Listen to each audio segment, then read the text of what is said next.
Hello बच्चों, let's see this question.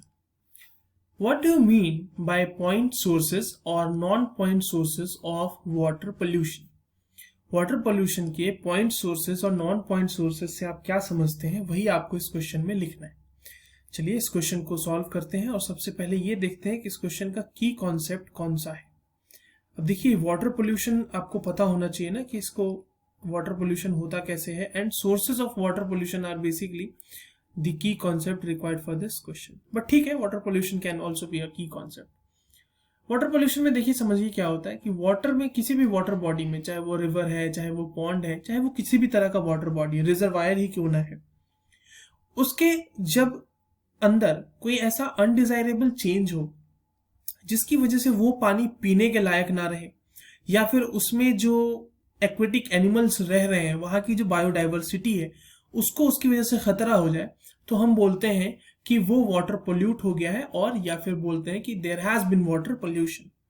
Now talking about the sources of water pollution, there are two types of sources which are broadly classified as point sources and non-point sources.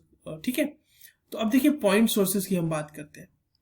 तो point sources में क्या होता है, इसको सबसे पहले ये समझते हैं कि पोल्यूशन सोर्स में पॉइंट सोर्स का क्या मतलब हुआ. देखो, वर्ड से ही आप समझ सकते हो कि पॉइंट सोर्स और नॉन पॉइंट सोर्स क्या है.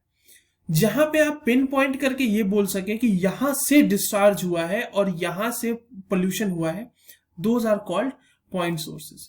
ठीक है, तो इसको अगर हम वर्ड्स में लिखना चाहें तो पॉइंट सोर्सेज को हम किस तरह से लिखेंगे, that it involves discharge from identified source. ठीक है, जहां जो सोर्स है वो आइडेंटिफाइड है बिल्कुल, कि वहां पर वहीं पर से डिस्चार्ज हो रहा है. आइडेंटिफाइड सोर्सेज से जब वो हो, डिस्चार्ज हो, तो हम बोलते हैं कि those are called as point sources. जैसे कि एग्जांपल के तौर पे discharge of water, discharge from industries. ठीक है, डिस्चार्ज फ्रॉम इंडस्ट्रीज, इसको आप इस तरीके से और भी समझ सकते हो कि जहां पे पॉइंट सोर्स होगा ना, उसको पॉइंट सोर्स कहेंगे. जहां डायरेक्टली सोर्स से वाटर में पोल्यूशन हो रहा है, सोर्स से कोई चीज निकल रही है, वो डायरेक्टली वाटर बॉडी में जा रही है और उसका पोल्यूशन कर रही है, that is called as point source. But when we talk about non point source, तो नॉन पॉइंट सोर्स में क्या होता है कि पोल्यूशन कहीं और हुआ है और वो धीरे धीरे ट्रैवल करके किसी तरह से वाटर बॉडी में पहुंच गया. तो वैसे केसेस में हम बोलते हैं कि वो जो है नॉन पॉइंट सोर्स का पोल्यूशन है, सोर्स ऑफ पोल्यूशन है. तो it involves discharge from unidentified sources, जहां पे आप आइडेंटिफाई ही नहीं कर पाओगे कि कहां से एक्चुअल में ये आया. Identified sources. ठीक है, यहां पे क्या होता है कि सोर्स होता है एक, कहीं पर से बहुत सारे, there are multiple sources. Source मान लो ये सोर्स 1 है, ये मान लो सोर्स 2 है. ठीक है, यहां पर भी कुछ कुछ चीजें निकल रही हैं. उसके बाद लेट्स से कि यहां पर जो है, यहां पर भी सोर्स है. ठीक है, यहां से अब इन सब से जो है धीरे धीरे पोल्यूटेंट कंबाइन हुआ इस तरह से, और फिर यहां से वो ट्रैवल करके वाटर में गया है. तो इस तरीके का जब हो ना, तो इसको बोलते हैं नॉन पॉइंट सोर्सेस. ठीक है, जैसे एग्जांपल इसके देख लेते हैं हम लोग.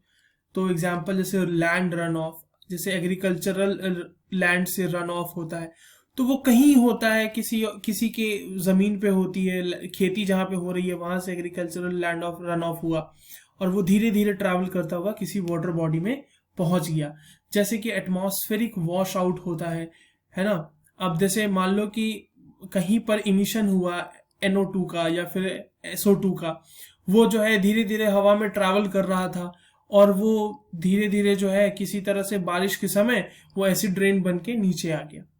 तो ये हो सकता है विंड की वजह से कोई पोल्यूशन कहीं से कहीं चला गया. ठीक है, तो दीज आर द टाइप्स जहां पे आप सोर्स आइडेंटिफाई नहीं कर सकते हैं. Those are called as non point sources of water pollution. I hope you understood this well. All the very best.